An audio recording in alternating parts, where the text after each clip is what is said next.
This is Davao. Ang administrasyon ni Marcos Jr. mao'y the most sowed government in the history.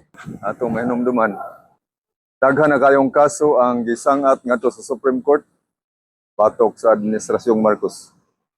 O sana niini ang pagpahunong sa pag-transfer sa PhilHealth Fund karon niadtong miaging mga adlaw ang Supreme Court ug ang grupo sa gobyerno nagpahigayon og oral argument mahitungod sa illegal nga pag-transfer sa PhilHealth, sa pundo sa PhilHealth na 89.9 billion pesos. O ilang ibalhin kini ngadto sa National Treasury. Apan mayo na lang kayang Supreme Court ni-issue og TRO, Temporary Restraining Order, aron mapahunong ang pag-transfer sa pundo sa PhilHealth. O gatong nasayran pinaagi sa oral argument ang gobyerno ni Marcos nangutang dayon og kwarta adto sa Korean Bank aron ipundo sa usa ka proyekto na wala pa gani nila nahuman. So klaro gani kayo sa Universal Healthcare sa Section 11 kung adunay excess fund sa PhilHealth kini pagagamiton aron mokunhod o pagpakunhod, pagpaubos sa kontribusyon sa mga miyembro nini ug pagpalambo sa mga benepisyo. Apan unsay gibuhat sa rehimeng Marcos, ilang gikuha o gibalhin ang pondo sa PhilHealth. O tungod kay naghiabot ng eleksyon, kining mga kwartaha sayo na kayo kini nila pagagamiton aron ipamalit sa boto. Ang gobyerno ni Marcos is the most sowed government in history. Naga na kayo ang mga grupo nga nikiha si Pasangat ug kiha patok sa administrasyon ni Marcos. BBM, oy mingaw man. Igala, kumusta? Dili sikat si BBM diri sa Singapore. Aniya kami karon sa ASL Shipyard Singapore. Ang singgit diri sa Singapore, Duterte man day. Di na mabodol ang mga OFW. Kasagaran sa mga OFW, tuwa ni posta kang Duterte. O kasagaran sa mga OFW, mga team suka, solusyon sa kahirapan. Dili sila sa team adik. Ang alyansang Diretso Cubita or alyansang bagong pambubudol. Alyansa sa bagong pambubudol.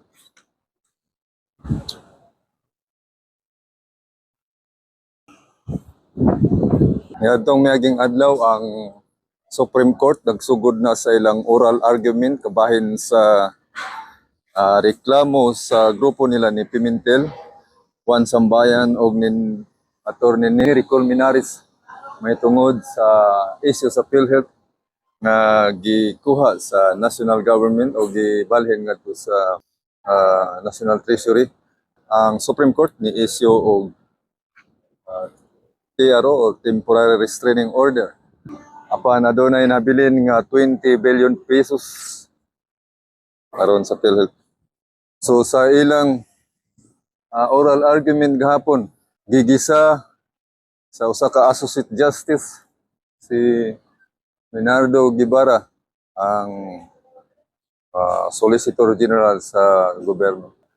So kining mga kongresista nga gitawag og representative sa katawhan wala mangutana sa iyang mga constituent og diretsong ni-impeach ka BP Sara o wala nila pangutana ang ilang constituent kung okay ba sa kanila.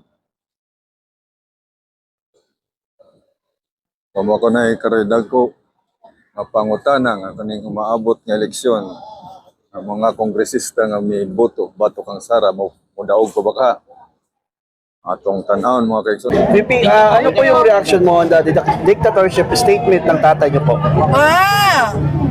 Di ba ako man tong diktador? Ingon nila ako tong diktador. Ako to, sir.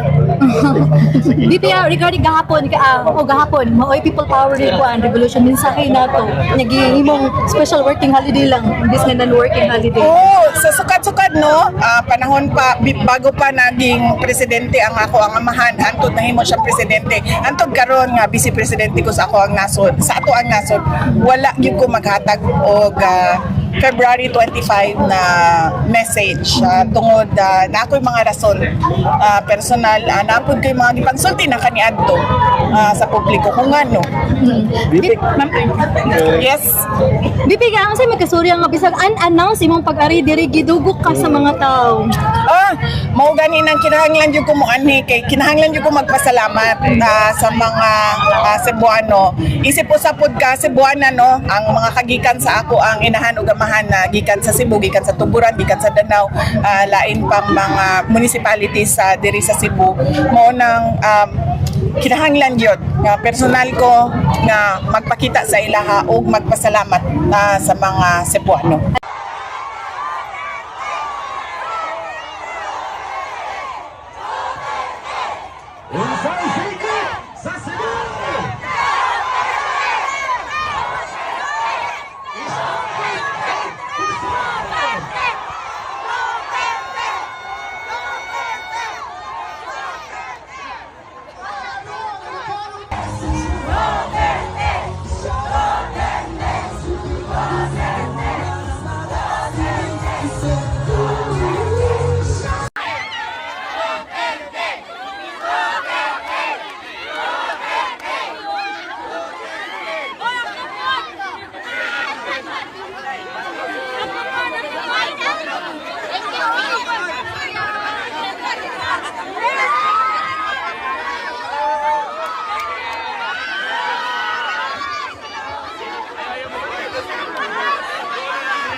Picture.